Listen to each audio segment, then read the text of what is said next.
اعوذ باللہ من الشیطان الرجیم، بسم اللہ الرحمن الرحیم۔ آج کا میرا موضوع ہے تصوف۔ یہ ایک صفت ہے، جس انسان کے پاس یہ صفت ہوتی ہے یا وہ اپنے اندر یہ صفت کو پیدا کرتا ہے تو اسے صوفی کہتے ہیں۔ صوفیزم بھی ہم اس کا ورڈ یوز کرتے ہیں۔ اب اس کے معنی اگر سمجھنا ہے، صوفیاء اکرام، صوفی سانگ میں نے سنا ہے، تو لوگوں کا تصور یہ ہے اکثریت کہ اسلام میں صوفیزم ہے یا صوفیزم میں اسلام ہے۔ جب ہم اس لفظ کی تحقیق کرتے ہیں تو یہ پتہ چلتا ہے کہ لفظ بنایا کیوں گیا ہے۔ یہ اصل میں سوات واو فا جو ہے صوف، یہ کیا چیز ہے؟ یہ لفظی اگر معنی لیا جائے تو یہ بکرے کی کھال یا کسی جانور کی کھال، جس سے ہم سردی سے بچنے کے لیے استعمال کرتے ہیں، کمبل جیسا، ایک ہی مرتبہ استعمال ہوا ہے قرآن میں۔ اور پھر اگر اس کی اور تحقیق کی جائے تو یہ چیز ہے کیا یہ چیز دیکھنے کی ہے یا یہ چیز سننے کی ہے، سونگھنے کی ہے، چکھنے کی ہے؟ کیا ہم اس کو ہاتھ لگا سکتے ہیں؟ نہیں، یہ ایک جذبہ ہے، یہ ایک تھاٹ ہے، ایک خیال ہے۔ جیسا کہ محبت ایک جذبہ ہے، نفرت ایک جذبہ ہے، غصہ ایک جذبہ ہے۔ تصوف جو ہے یہ ایک خیال ہے، ایک سوچ ہے، ایک عقیدہ ہے۔ اب یہاں ایک تیسرا سوال یہ پیدا ہوتا ہے کہ یہ عقیدہ بنایا کیوں جاتا ہے، لوگ تصوف کو مانتے کیوں ہیں؟ تو اس میں جواب مجھے اب تک یہ ملا کہ ہم خدا کو پانا چاہتے ہیں، اللہ تک پہنچنا چاہتے ہیں۔ تو میں نے سوال کیا کہ بھئی آپ اللہ تک کیوں پہنچنا چاہتے ہیں؟ اس کے لیے تو سیدھا جب موت آئے گی تو ہماری روح اللہ کے پاس واپس چلی جائے گی۔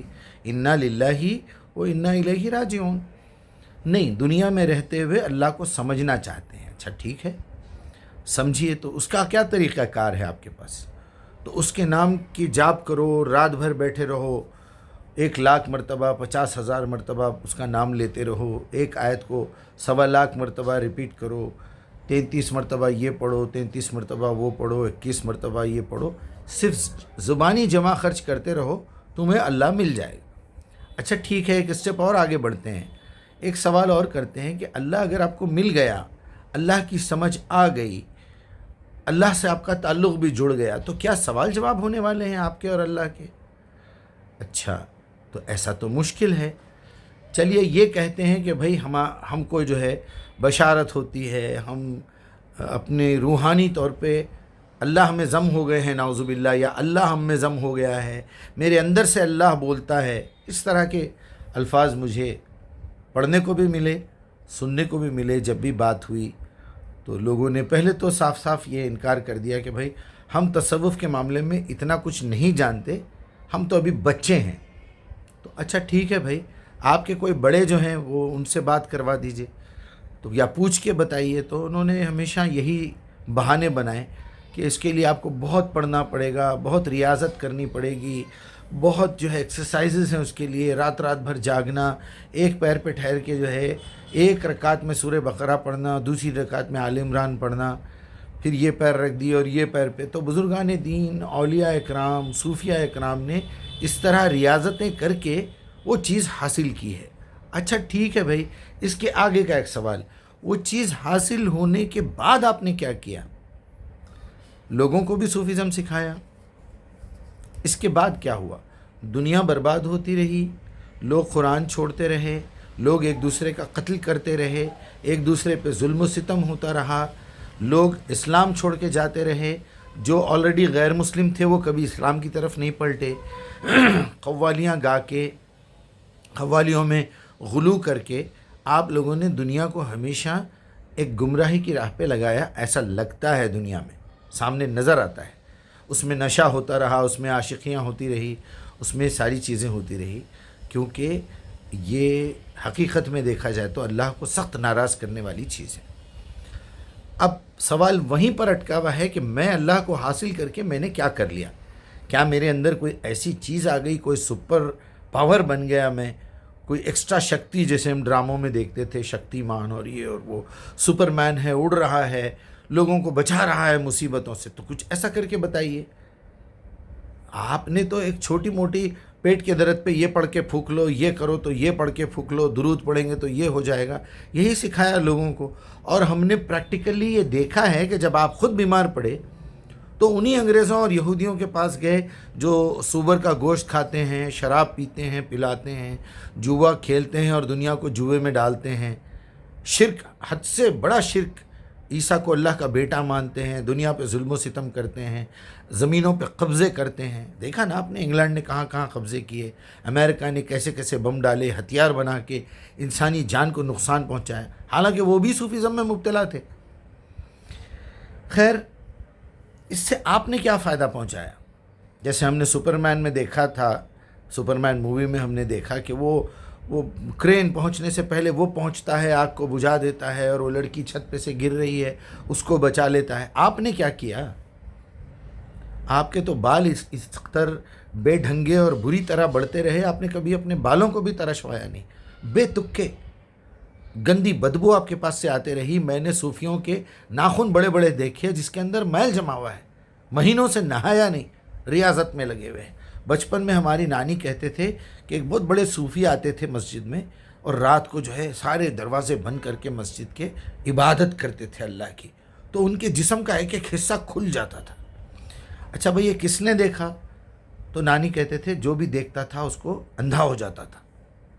ایسا بڑا ظالم تھا وہ، یا ایسا بڑا شیطان تھا کہ جس کو دیکھنے سے لوگوں کی آنکھیں خراب ہو جاتی تھی۔